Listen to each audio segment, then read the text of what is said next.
Welcome to Talent on Tap. I'm Brendan Brown. I lead the recruiting team here at LinkedIn. Today, we're talking about closing. So before we dive in, answer this question. You're making an offer to a candidate today. Do you know whether you're going to accept that offer or not? Are you crossing your fingers, hoping and praying that you get a yes?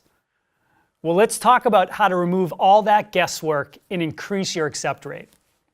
So the key to closing is preparation, preparation, preparation. Number one, do you actually know what your candidates want? Lots of people ask, oh, give me your top 3 motivators. No. You need to make sure you truly understand the hopes and dreams and future vision that that candidate that you're talking to has in their mind. What do they really want to do? What is their dream job? A lot of times I hear candidates say things like, well, I want to work for a great team and I want to learn, I want to become a manager. These are all pretty standard answers. That's not what's in someone's heart and in their mind about really where they want their career to go. So one, take whatever time is necessary to truly understand someone's motivators. Push and probe in your own voice in a tactical, obviously engaging and polite manner, but you need to know what a candidate really wants out of their career. Because the only way you're going to be able to close them is show them that you can avail that opportunity to them. So that work starts immediately. So now let's talk about the second key element of closing, which is pre-closing. What is pre-closing? Pre-closing is constantly checking in with that candidate at every conversation, at every single step in the process to revisit what their hopes and dreams are, ask them directly, do they feel like they could see themselves at the company, and would we be addressing and availing this opportunity to them that would get them closer to their dream job? If there's hesitation on the part of a candidate, you know you have more work to do. So every time you're with a candidate, ask them, money aside, would you take this job today? Continue to ask that question.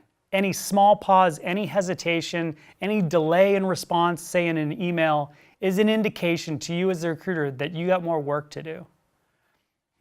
So now let's talk about what is that work that you have to do? Well, you are driving this process. One thing I see recruiters miss often is the urgency in closing a candidate needs to come from you. You need to create that urgency with all stakeholders involved, hiring manager, as well as the candidate. So being clear around how you're going to architect and choreograph, so to speak, the flow of this closing process from first interview onward is key. Are you putting the right people in the right conversations at the right time? Are you treating the point of what looks like we're going to move towards offer with incredibly high urgency? As far as I'm concerned, we find a great engineer. There's no one at LinkedIn I wouldn't call to get them on the phone or meeting that candidate for coffee immediately. And that's what I expect from the business leaders, hiring managers that I work with, is that type of urgency is what is necessary to show how much we care about a candidate and to get more people involved that can really help a candidate see the opportunity, the better. And fourth, really important, is never make an offer until that candidate is truly ready. So back to the pre-close, continue to touch base with them on, can you see yourself here? Does this really address those motivations we talked about early in the process? What's missing? Be curious and ask lots of questions. Why wouldn't you accept this offer here? Assume that that company is going to pay you more. Would you want to go there? You have to stay engaged and stay curious, because I believe if you're making an offer, crossing your fingers, hoping that that candidate's going to accept it, you just will not be a successful recruiter, period. You need to control the sale, so to speak, at every step of the process, so there is no guesswork.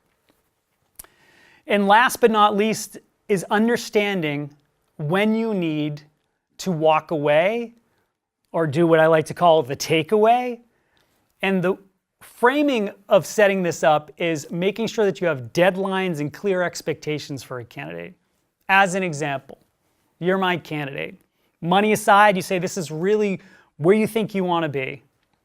My instructions for you are, listen, this is a really important decision. How are you going to make this decision? Talk me through who you're going to talk to, understand their decision-making process, and then put a timetable on this decision. Why don't you take 48 hours or less to think about the decision? You might be able to, in fact, ferret out from that candidate that they really aren't sure that this is right for them. And at that point in the process, after spending 8, 9, 10, 12 hours with interviewers and understanding the company, my feeling is if there's ambiguity, hesitation from a candidate after all that time investment, chances are you are not going to close that candidate. And that's when you need to hit on again, money aside, would you accept an offer to join the company today? Is this where you want to be? If they're not sure and this isn't in their heart what they want to do, it is okay to walk away. You want a candidate fully informed, uncovering all the issues that they may have, so when they do make a decision to join your company, they're going to stick around for a long time and be a highly valuable, high-quality hire for you. If I've done my footwork, I know you're going to call and say yes. I know that I've addressed your hopes and dreams.